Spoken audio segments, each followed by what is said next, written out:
berenang dan bersedia ikut masuk ke benteng Persia ini adalah seorang sahabat bernama Majza'ah, yang kita sebutkan di awal tadi. Dia adalah Majza'ah bin Thawrin As-Sadusi. Dia bersedia menjadi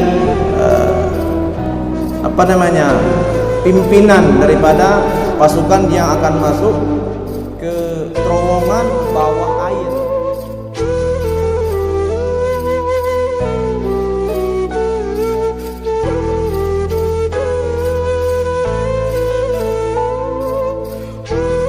Bismillahirrahmanirrahim. Assalamualaikum warahmatullahi wabarakatuh.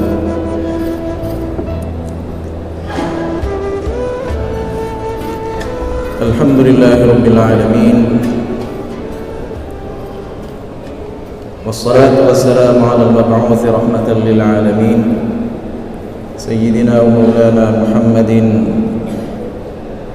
wa ala alihi wa sahbihi ajma'in. Amma ba'd. Subhanaka la ilma lana illa ma 'allamtana innaka antal alimul hakim. Allahumma 'allimna ma yanfa'una wanfa'na bima 'allamtana wa zidna 'ilma. Hadirin wal hadirat kaum muslimin dan muslimat sidang jamaah salat maghrib yang dirahmati Allah, para pendengar dimanapun kiranya berada yang mengikuti halaqah maghrib Masjid Baitur Rahman melalui siaran Radio Baitur Rahman dan RRI. Pertama syukur alhamdulillah kita panjatkan kehadiran Allah Subhanahu wa taala. Pada kesempatan malam hari ini kita masih diberikan kesehatan serta waktu luang sehingga kita dapat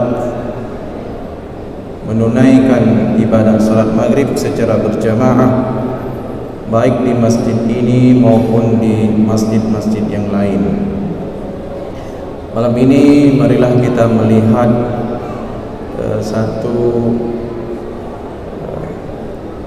perjalanan seorang sahabat Nabi sallallahu alaihi wasallam, yaitu profil tentang seorang sahabat Nabi sallallahu alaihi wasallam yang barangkali tidak terlalu populer di kalangan kita.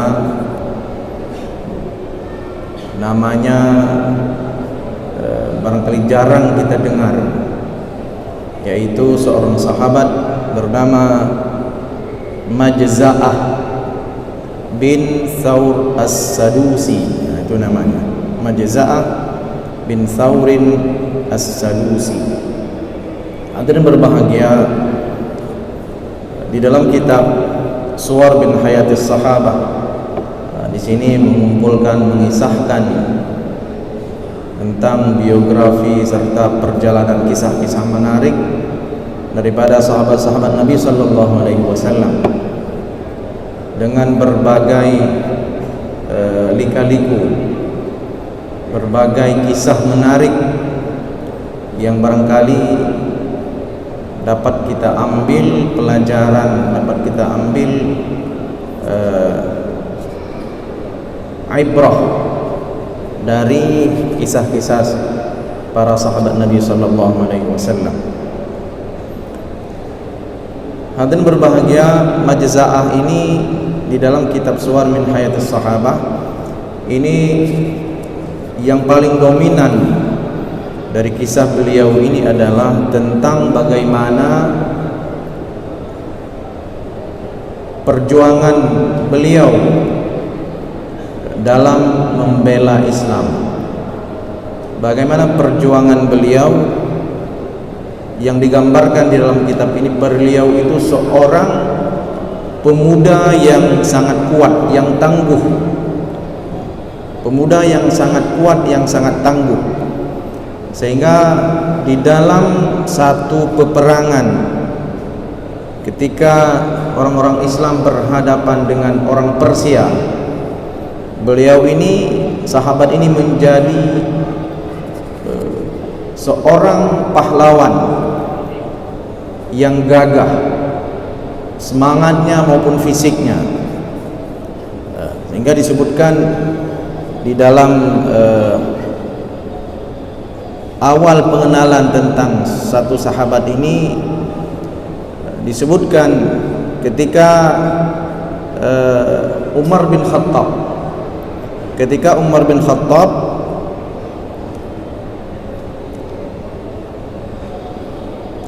memerintahkan seorang gubernurnya pada waktu itu, yaitu Abu Musa al-Ash'ari. Apa perintah dari Umar bin Khattab?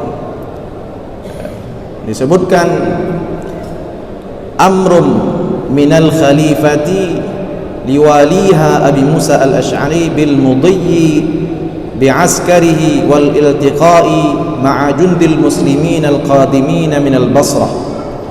Satu perintah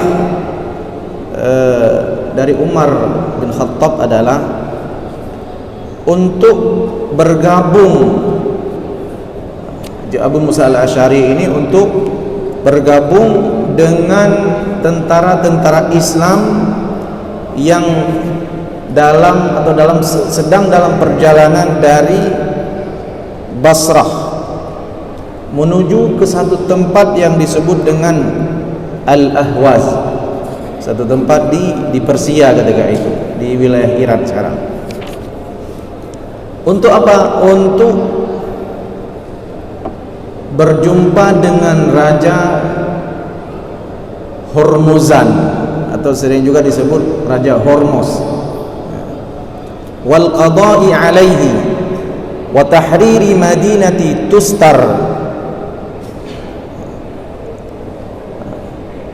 Orang-orang yang diperintahkan oleh Umar bin Khattab melalui gubernurnya, yaitu Abu Musa al-Ash'ari, adalah untuk berjumpa atau untuk mendatangi Raja Hormuzan. Di dalam literatur Arab Hormuzan disebut, yaitu di sebuah kota bernama Tustar. Hadirin berbahagia, kota ini disebutkan oleh penulis kitab ini adalah memiliki benteng yang sangat kuat, dan memiliki tentara yang sangat banyak sekali. Dan juga kota Tustar ini merupakan kota yang paling megah, yang paling indah. Min ajmali mudunil fursi jamalan, merupakan satu kota yang sangat indah, dikatakan min ajmali mudunil fursi, salah satu kota terindah pada waktu itu, pada masa Umar bin Khattab.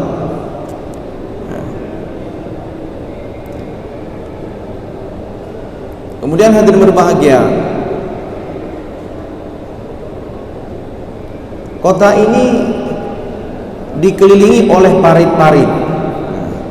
Kota Persia itu dikelilingi oleh parit-parit, di mana untuk menembus ke benteng atau ke pusat, ke titik di mana Raja Hormuz itu bersinggasana, ini sangat sulit sekali. Maka disebutkan hadirin berbahagia,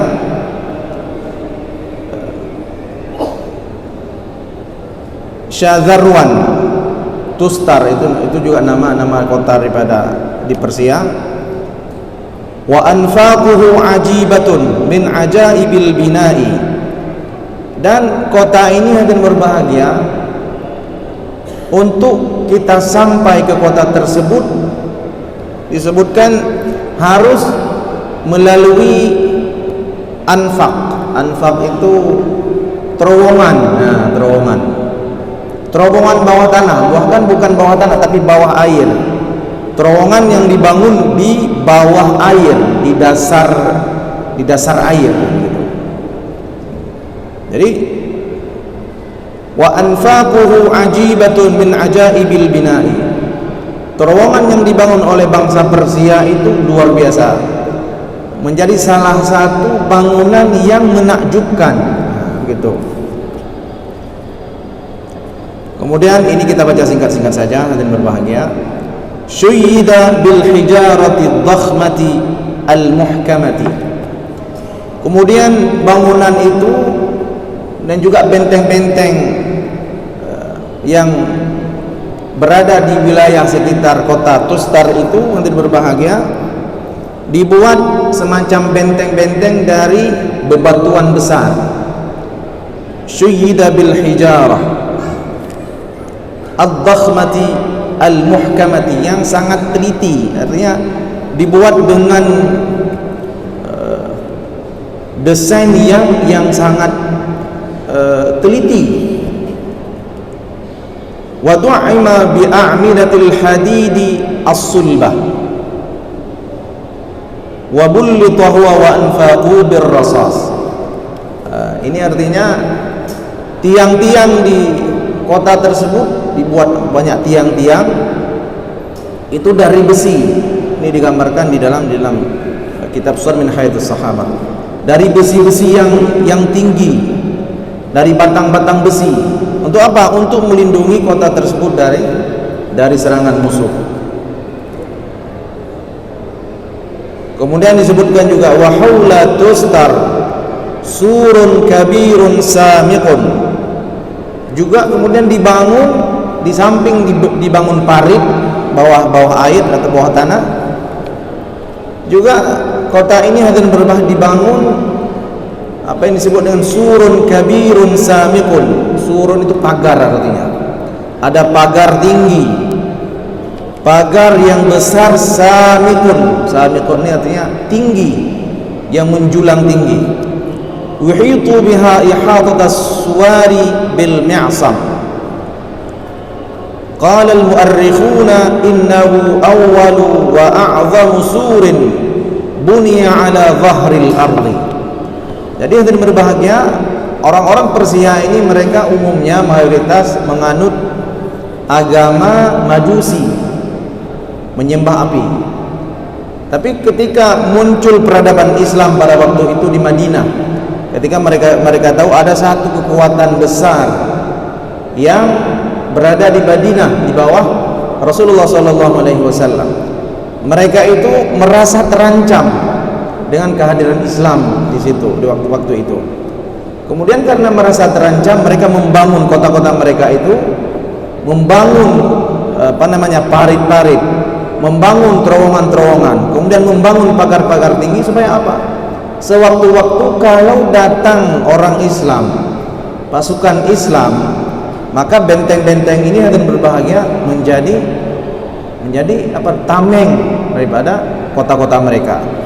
Sehingga disebutkan oleh pakar sejarah dan berbahagia, bangunan di kota Persia ini menjadi dikatakan awwalu wa a'zamu surin bunya ala dhahril ardi, menjadi bangunan yang paling a'zam, yang paling hebat, begitu. Bangunan yang paling hebat, pagarnya anfak itu terowongannya, kemudian tiang-tiang besinya itu luar biasa, sehingga dikatakan awwalu wa a'zam. Ini menjadi bangunan pertama menurut mereka yang begitu detil pembangunannya, sehingga kalau ada musuh itu susah untuk tembus ke benteng atau ke pusat daripada raja Persia tersebut dan berbahagia. Kemudian hadirin berbahagia, tadi ada pergerakan beberapa pasukan yang dipimpin oleh Abu Musa al-Ash'ari berdasarkan perintah daripada Umar bin Khattab. Ini pada masa Umar bin Khattab untuk masuk ke Persia. Sementara ada tentara-tentara Islam dari Kufah juga bergerak ke sana. Kufah itu kira-kira di Irak sekarang, Persia itu di Iran sekarang.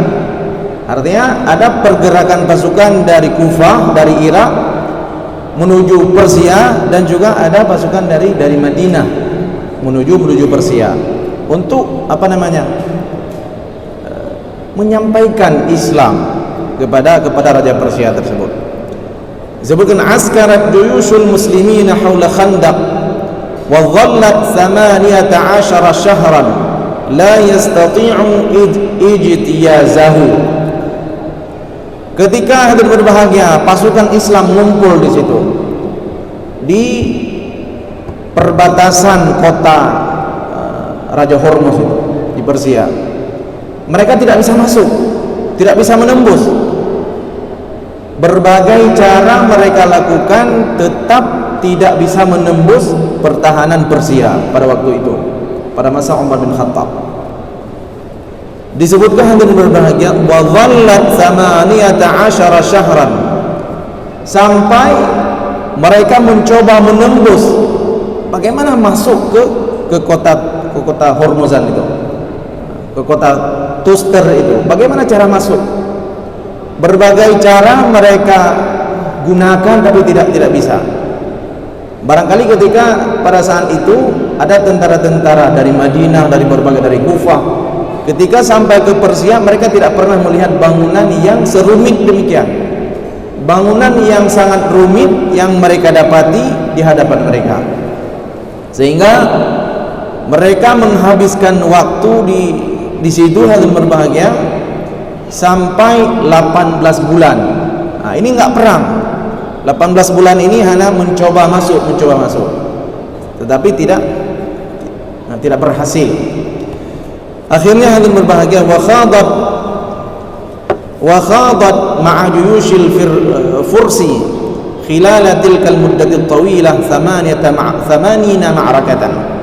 Akan tetapi dalam waktu selama 18 bulan itu terjadi kontak, maksudnya terjadi perang-perang kecil. Terjadi perang-perang kecil antara pasukan Islam dengan penjaga daripada benteng pertahanan Persia tersebut. Hadirin berbahagia, kemudian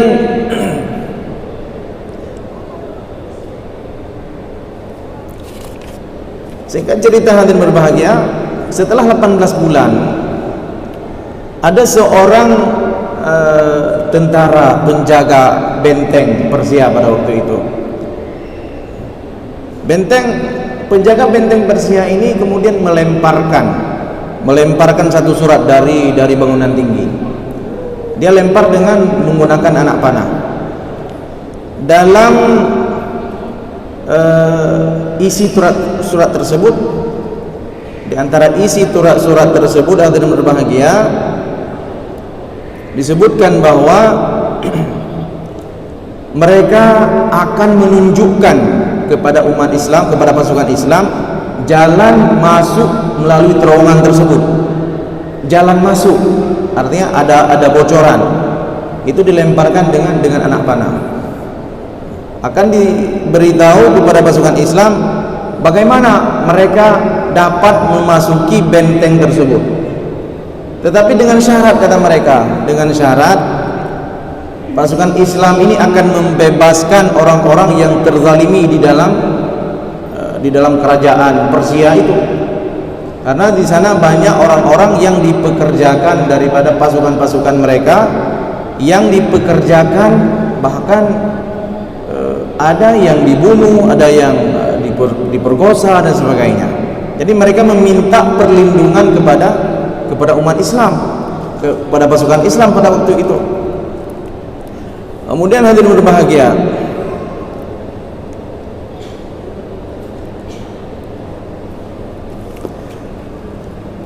hal tersebut pun kemudian disetujui oleh pasukan Islam, oleh Abu Musa al-Asy'ari. Kemudian ketika disetujui, Abu Musa al-Asy'ari pada waktu itu menanyakan kepada pasukan, karena beliau kan tidak kenal semua pasukan yang ikut pada waktu itu. Beliau menanyakan, siapa di antara kalian yang pandai berenang? Siapa di antara kalian yang pandai berenang? Kemudian ada seorang pasukan di antara pasukan Islam itu yang mengatakan, saya bersedia, saya bisa berenang. Kemudian setelah dia mengatakan saya bisa berenang, ternyata pasukan ataupun di antara pasukan yang mengatakan saya bisa berenang dan bersedia ikut masuk ke benteng Persia ini adalah seorang sahabat bernama Majza'ah, yang kita sebutkan di awal tadi. Dia adalah Majza'ah bin Thawrin As-Sadusi. Dia bersedia menjadi pimpinan daripada pasukan yang akan masuk ke terowongan bawah air, bukan bawah tanah, bawah air. Ke terowongan bawah air untuk melihat atau untuk tembus ke benteng Persia yang berbahagia. Kemudian dikatakan oleh penulis kitab ini, Suwar min Hayatis Sahabah,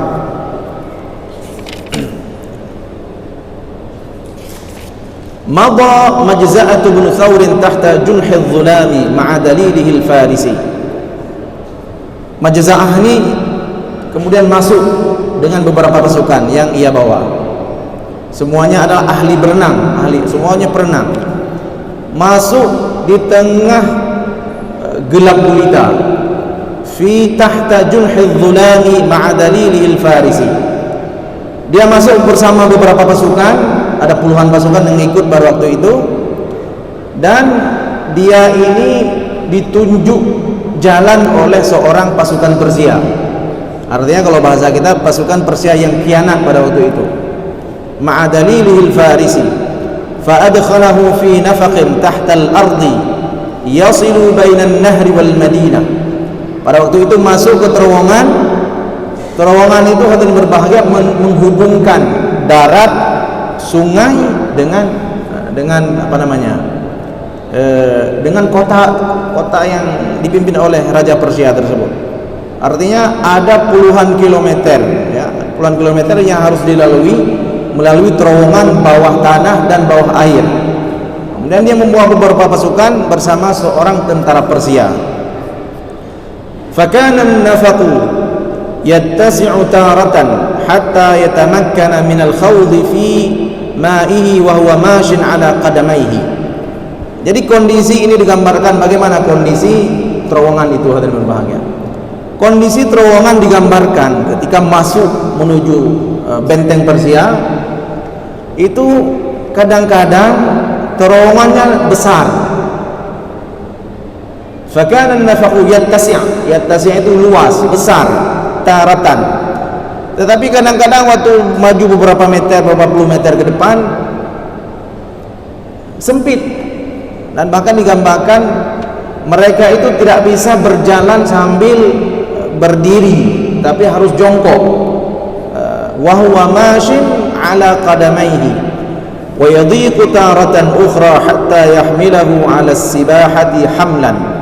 Kadang-kadang dia harus jongkok. Pasukan Islam yang masuk pada waktu itu kadang-kadang hadir berbagai harus berenang di dalam terowongan sempit dan gelap, tidak ada penerang pada waktu itu.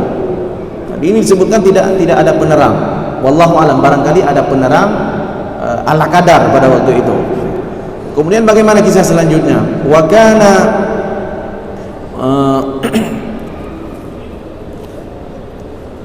dhalla Majza'atu bin Thawrin wa junduhul bawasilu nahwan min sa'ataini yusari'una aqabati hadzal nafaqil khatir. Dalam perjalanan menembus terowongan yang sempit, terowongan yang kadang-kadang harus jongkok, terowongan yang kadang-kadang dia harus berenang, harus menyelam. Akhirnya hadirin berbahagia, pasukan yang dipimpin oleh pasukan Persia yang dia mengatakan akan menunjukkan jalan kepada pasukan Islam, itu membutuhkan waktu selama 2 jam di dalam gelap gulita itu. 2 jam di dalam nafaq, di dalam terowongan sambil berenang, menyelam dan sebagainya.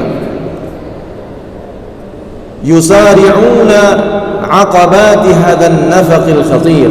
Mereka itu yusari', berenang, kemudian bersusah payah menembus nafaq, menembus terowongan yang gelap gulita, kadangkala harus jalan, kadangkala harus jongkok, kadangkala harus berenang. Fayasra'unaha taratan wa tasra'uhum taratan ukhra. Walamma balaghul manfadhal muadda ila al-Madinah wajada majza'atu anna an-nafaqa qad ibtala'a 220 rajulan min rijalihi wa abqa lahu 80. Nah, ini yang menarik dan berbahagia.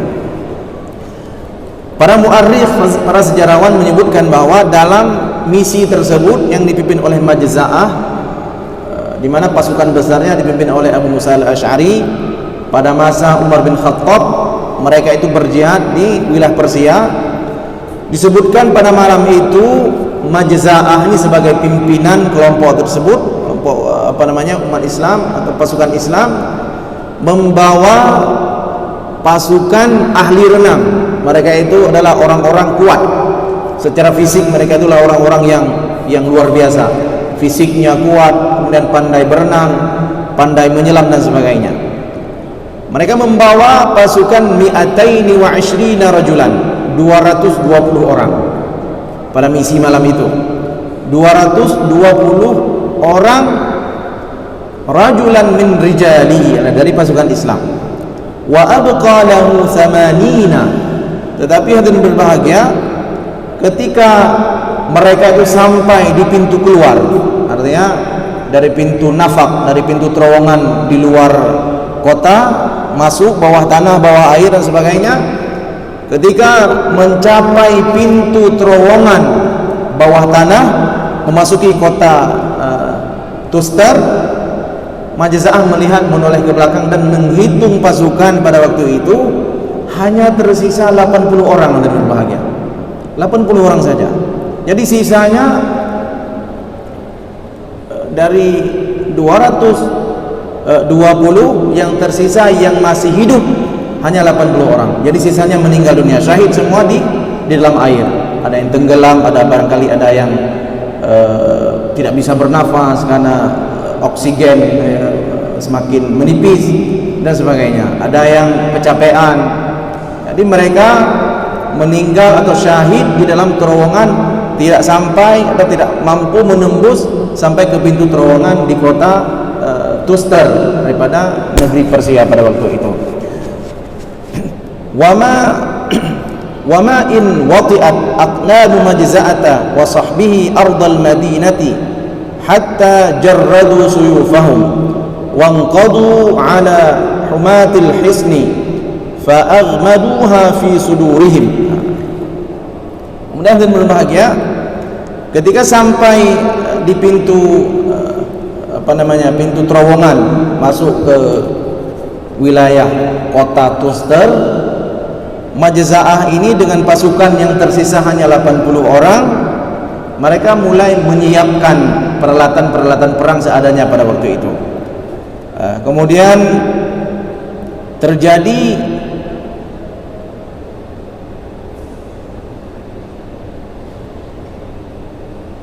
sedikit semacam gangguan ya daripada penjaga-penjaga pintu terowongan pada waktu itu. Tetapi sebelum mereka masuk ke terowongan dan berbahagia, Abu Musa al-Asy'ari ini sudah berpesan kepada Majza'ah ini, nanti ketika sampai di pintu terowongan, kamu jangan melakukan apa-apa, cukup mengintai saja. Cukup mengintai di mana posisi rajanya, kemudian posisi masuk dari mana, kita akan menyerang dari mana. Ini yang disampaikan oleh Abu Musa al-Asy'ari kepada Majza'ah ini. Tetapi hadirin berbahagia, Majza'ah ini ketika melihat Raja Hurmuzan pada waktu itu, ketika melihat Raja Hurmuz, dia tidak sabar ingin membunuh Raja Hurmuz pada waktu itu. Tetapi karena dia mengingat kembali apa yang disampaikan oleh Abu Musa al-Asy'ari, kemudian dia mengurungkan niatnya. Kemudian pada beberapa jam kemudian, pasukan Islam ini kembali ke Nafaq, kembali ke terowongan, kembali keluar daripada kota Tustar untuk menyusun strategi selanjutnya. Menyusun strategi bahwa perjalanan Nafaq bawah tanah, bawah air itu sangat menyulitkan sekali, sehingga mereka setelah mengantongi informasi bagaimana kondisi terowongan, kemudian bagaimana kedalamannya dan sebagainya, mereka kantongi semua informasi tersebut, kemudian mereka kembali ke pasukan menyiapkan penyerangan secara besar-besaran. Itu berbahagia, hanya sebatas ini yang digambarkan tentang perang atau tentang penyerangan atau tentang beberapa pasukan Islam yang mencoba masuk ke Persia tetapi mendapatkan kesulitan yang luar biasa. Bahkan mereka sampai harus menunggu 18 bulan. 18 bulan itu hadirin berbahagia, mereka tidak bisa masuk. Hanya melihat saja bahwa di sana ada kota Tuster namanya, kota Persia, tetapi mereka tidak mampu atau tidak mengetahui jalan masuk. Bagaimana masuk ke kota ini? Ternyata setelah dapat bocoran dari tentaranya, itu masuk harus melalui jalur bawah tanah. Bawah tanah itu ada sungai, kemudian di bawah sungai itu ada terowongan lagi. Kemudian mereka kadang-kala harus tunduk, harus berjalan secara jongkok, dan sampai yang sangat menyedihkan sekali seperti yang digambarkan tadi, sampai pasukan hanya tersisa 80 orang dari 220 orang yang diikutkan dalam misi tersebut. Yang ingin disampaikan oleh penulis kitab ini yang berbahagia adalah ketika orang-orang dulu, sahabat Nabi Sallallahu Alaihi Wasallam, mereka ketika diminta oleh Rasulullah, dalam konteks ini Umar bin Khattab, artinya Khalifah Rasulullah Sallallahu Alaihi Wasallam, pada masa Umar bin Khattab, ketika diminta untuk terjun ke satu daerah, dan bahkan mereka tidak punya informasi apapun, tidak punya data, mereka tidak pernah mengatakan, kami tidak mampu wahai khalifah, kami tidak mengantongi informasi wahai khalifah. Tetapi mereka sami'na wa ata'na, berangkat bergabung dengan pasukan Kufah, yang bergabung dengan pasukan Madinah di bawah pimpinan Abu Musa al-Asy'ari, berangkat ke Persia sampai menunggu 18 bulan untuk memata-matai, untuk mencari informasi bagaimana masuk ke tempat ini. Kemudian ketika dapat bocoran masuk, dan di sana hadirin berbahagia seperti disebutkan tadi, 220 orang, sisa 80 orang yang dapat menembus ke pintu terowongan Persia, sisanya syahid semua. Ini menunjukkan bahwa para sahabat Nabi Sallallahu Alaihi Wasallam, mereka itu adalah orang-orang yang oleh Allah Subhanahu Wa Taala diberi gelar apa? Radhiyallahu anhum wa radu'an. Ada ini satu gelar yang tidak pernah diberikan kepada manusia manapun. Radhiyallahu anhum wa radu'an. Karena ini di dalam di kalangan orang-orang sufi, ridha itu merupakan satu tingkatan yang paling tinggi di kalangan orang-orang sufi. Sehingga ketika seseorang mendapatkan ridha Allah, itu sudah, artinya ketika mendapatkan ridha Allah seperti mendapatkan dunia dan isinya. Makanya kita juga diajarkan, hadirin berbahagia, sebelum kita meminta dunia atau meminta surga, maka terlebih dahulu meminta kepada Allah ridha. Allahumma inni as'aluka ridhaka wal jannata wa na'udzubika min sakhatika wan nar. Artinya mereka itu minta ridha dulu sama Allah Subhanahu wa taala sebelum meminta surga. Inni as'aluka atau inna nas'aluka ridhaka, enggak minta surga, tapi minta ridha Allah Subhanahu wa taala. Dan sahabat Nabi Sallallahu Alaihi Wasallam ini, mereka itu adalah orang-orang yang mendapatkan ridha Allah Subhanahu wa taala dikarenakan perjuangan atau persembahan yang mereka berikan kepada Islam itu luar biasa. Tidak bisa kita gambarkan. Seperti sahabat-sahabat yang digambarkan di dalam kitab ini.